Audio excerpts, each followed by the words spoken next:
Hola amiguitos, ¿cómo están? ¿Conocen la historia de Carlos Mérida? ¿No? Pues en este momento te la vamos a contar.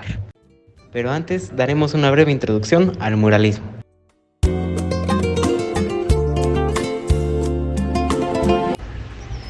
Hay muchos aspectos que hacen única a una cultura o nación, el arte es uno de ellos.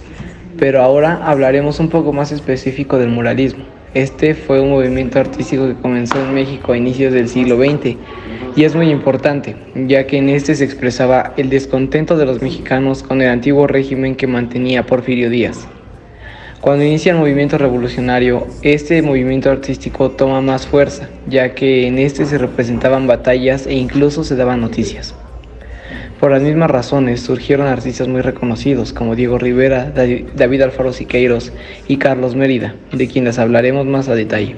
Te contaremos información suya, más de su vida y otros acontecimientos que marcaron su trayectoria artística, centrada especialmente en el muralismo, que fue en el ámbito en el que más destacó, a pesar de que durante la época tenía una amplia competencia de otros diferentes muralistas.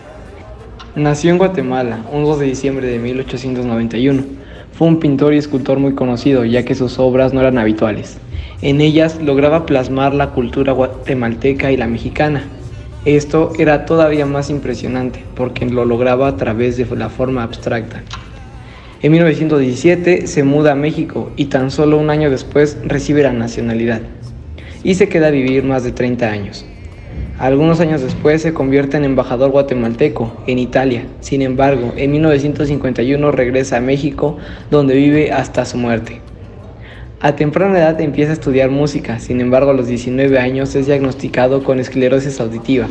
Por lo tanto decide dejar la música y comenzar a estudiar pintura.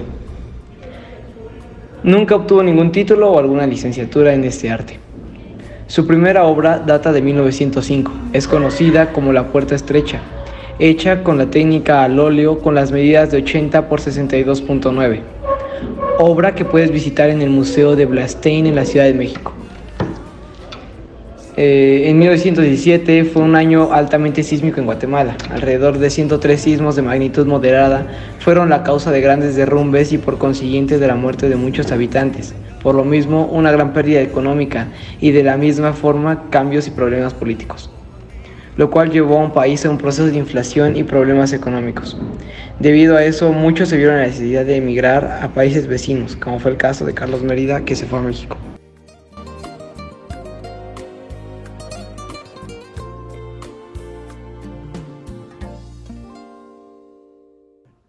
Sus pinturas más renombradas son Músicos, pintada en 1927 con un estilo de muralismo y un género de escena de género.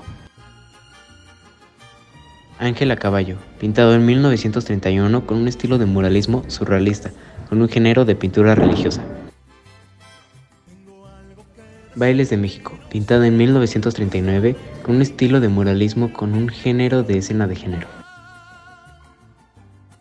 Fecundidad, pintada en 1944, hecha con un género surrealista, con un género de pintura simbólica. El Dios del Fuego, pintada en 1948, pintado en un estilo cubista con un género abstracto.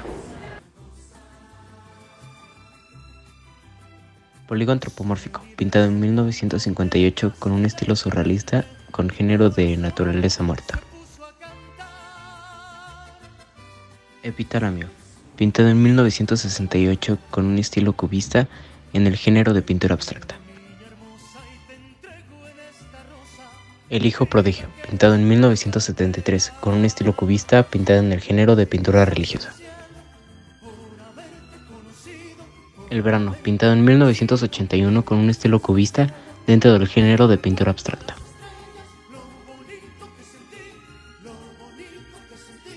Y finalmente, La Máscara Mágica, pintada en 1969 con un estilo cubista dentro del género de pintura abstracta. Gracias por habernos acompañado en este recorrido por la vida de Carlos Mérida. Espero lo hayan disfrutado.